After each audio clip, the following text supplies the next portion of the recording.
नमस्कार शेतकरी मित्रांनो, खरीप हंगाम 2025च्या ई पीक पाहणी संदर्भात शासनाने एक अतिशय महत्त्वाचा आणि दिलासादायक निर्णय घेतलेला आहे। ई पीक पाहणी 2025 साठी आता आणखी एकदा पुन्हा नव्याने मुदतवाढ देण्यात आलेली आहे।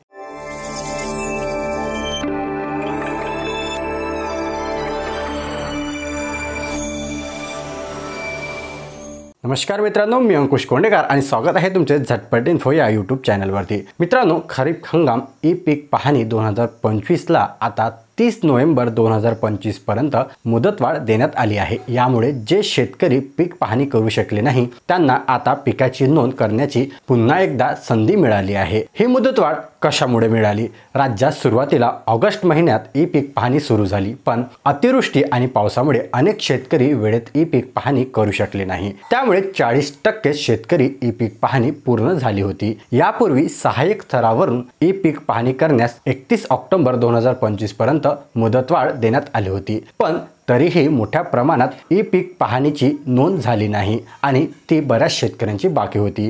केंद्र शासनाच्या 100% ई पीक पाहणी डेटा पूर्ण करण्याचे उद्दिष्ट असल्याने राज्य शासनाने अखेर ही मुदतवाढ 30 नोव्हेंबर पर्यंत वाढवून देण्यात आली आहे। ई पीक पाहणी करणे का आवश्यक आहे? शेतकरी मित्रांनो, जर तुमची ई पीक पाहणी झाली नाही तर तुम्हाला काही महत्त्वाच्या लाभांपासून वंचित राहावे लागू शकते। हमीभावाने शेतमाल विक्री। पीक पाहणी न झाल्यास शेतमाल हमीभावाने विकता येणार नाही। पीक विमाचा लाभ तुम्हाला मिळू शकणार नाही। नुकसान भरपाई, अतिवृष्टी किंवा इतर नैसर्गिक आपत्तीमुळे होणारी नुकसान भरपाई यामध्ये तुम्हाला मिळू शकणार नाही। त्याचबरोबर कर्ज योजना। कर्ज घेताना पीक पाहणीची नोंद असणे आवश्यक आहे। जर ती सातबाऱ्यावरती नसेल त्यावेळेस सुद्धा तुम्हाला प्रॉब्लेम येऊ शकतो। तर मित्रांनो, लक्षात ठेवा, या मुदतवाढीचा फायदा घ्या आणि 30 नोव्हेंबर 2025 पूर्वी आपली ई पीक पाहणी पूर्ण करून घ्या। ही ई पीक पाहणी तुम्हाला आता सहाय्यक स्तरावरती करायची आहे, तर प्रत्येक गाव स्तरावर सहाय्यकांची नेमणूक करण्यात आली आहे।